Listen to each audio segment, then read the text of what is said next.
damos cuenta de la parte de una política importante que está desarrollando la Contraloría, que tiene que ver con el chiquicontralor. Es un término quizá jovial, pero creemos nosotros que es en la población infantil donde se tiene que revitalizar el espíritu de la ética a nivel social.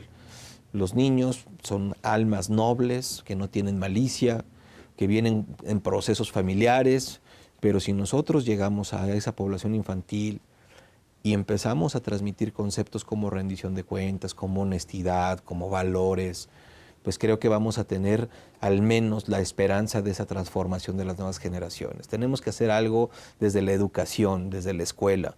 Entonces de ahí el nombre jovial quizá, la parte del chiquicontralor, lo hemos trabajado con la Secretaría de Educación y queremos hacerlo más, o sea, quisiéramos llenar estadios, llevar a los niños, que los niños sean los ejemplos de los adultos y empezarles a inyectar situaciones conductuales importantes a efecto de que puedan ellos crecer con esta nueva serie de valores importantes para la sociedad. Que sin duda alguna en 20, 30 años será una generación con una formación totalmente distinta y con una forma de entender el tema totalmente distinto. No es lo mismo corregir que desde un inicio aprender. Es correcto, y yo creo que el término de tiempo que señalas, esos años tardaría para hacer una transformación en una estructura social.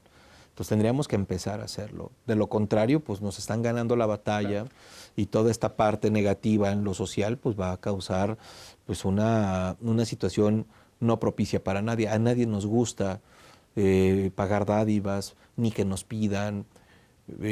Creo que el común del denominador de la gente transita por principios, por conducta, gente buena, que va a su trabajo, que va a la escuela.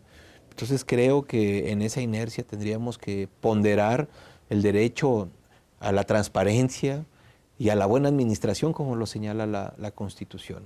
Otro tema, y finalizar para no abusar del tiempo, tendría que ver con una figura de presupuesto participativo. Fíjate que el tema del presupuesto participativo es un ejemplo claro de la gobernanza, de la democracia, de un recurso público que se destina a la ciudadanía para que pueda escoger proyectos que beneficien a su comunidad.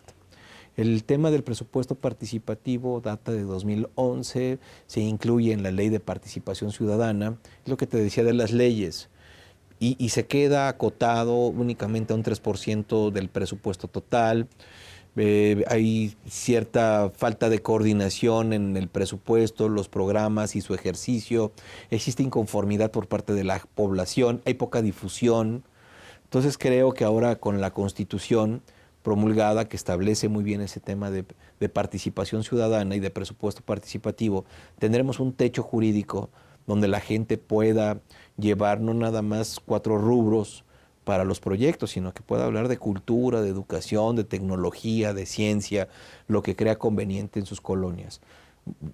Originalmente está destinado el presupuesto participativo en una proporción de acuerdo al número de colonias, colonia por presupuesto. Entonces, ahora creo que se va a incrementar y yo exhortaría a la sociedad a que se acerque a las convocatorias, a que participe.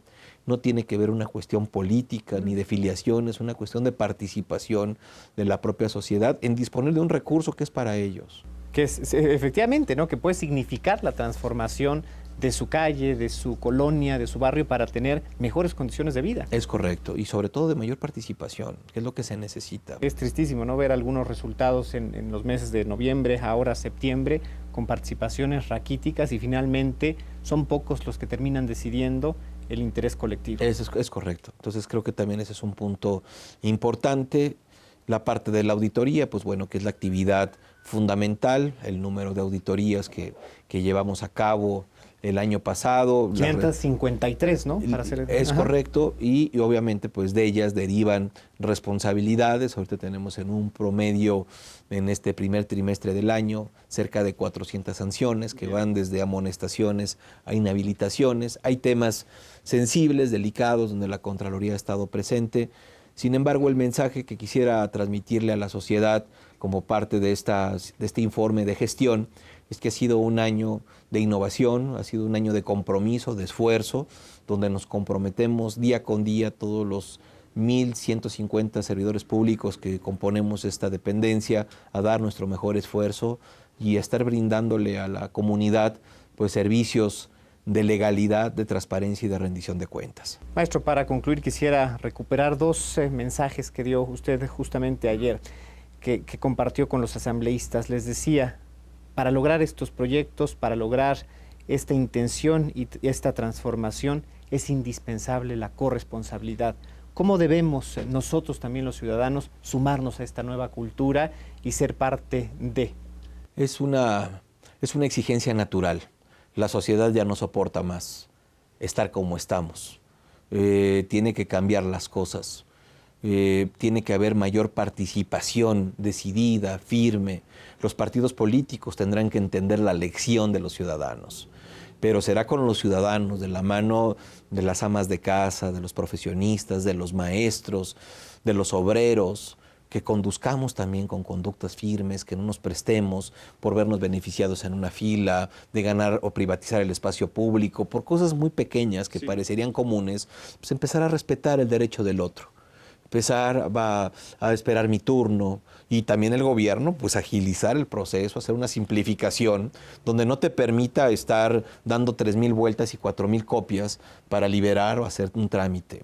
Creo que en esta parte de la corresponsabilidad tiene que haber una voluntad de ambas partes y por parte del gobierno creo que se está dando muestra de ello.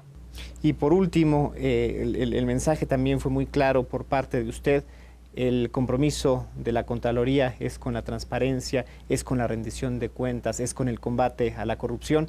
Aquí no hay filiaciones partidistas ni consignas. Esto también es un mensaje importantísimo. Sin duda alguna, creo que un órgano de control, ya sea interno o externo, llámese órganos de fiscalización como la Auditoría Superior de la Federación, la Secretaría de la Función Pública o la Auditoría Superior de la Ciudad de México, que son órganos externos de control, llevan a cabo su actividad de auditoría velando el interés del recurso público. Aquí el tema político no nos alcanza, somos eminentemente técnicos, no existe ninguna clase de consignas. Al haberla se descalificaría por sí misma un órgano de control. Es decir, el proceso de legalidad se ve en su conjunto para fiscalizar el recurso público, darle una correcta distribución y que sea en beneficio de la sociedad. Creo que la sociedad precisamente está cansada, está lastimada, está dolida de que han visto los recursos públicos destinados, mal utilizados o desaprovechados. Quizá la corrupción no mate, pero los efectos de ella sí, porque no llegan los medicamentos, porque no llegan las carreteras, porque no llegan los servicios.